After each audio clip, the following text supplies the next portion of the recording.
Bephikwe ba ne ba tsene mo mebileng ya motse wa Bobonong ka mašetla le boitumelo. Melaetsa ya letsatsi ya bo e gatelela botlhokwa jwa tshwaragano go tlhalosa motlhala wa katlego ya phathi, dikgwetlho le ditharabololo go lebilwe maduo a ditlhopho tsa setšhaba tsa 2019. Mo dikgaolwaneng tsa bokhanselara di le 12 mo kgaolong ya Bobonong e mo palamente wa yone e leng wa phathi ya Kganetso, Dikgang e na le dikgaolwana tsa bokhanselara di le 3. Amatomokora ba ithasetse bone ka bobone a jaaka Dikgang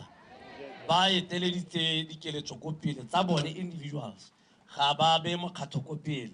Bontsi ja bone ke ba leng gore ga ba sa tege mo bulela ditsweng ba jesa phati mo go raya gore gone mo ka bo go se go tlhoka gore madomokora ga ba ikite ka thupana go itse gore ke matomokora a jaaka Dikgang.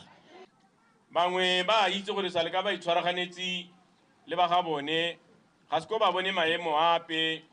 a ntseng a batiwa kana a ratiwang bobi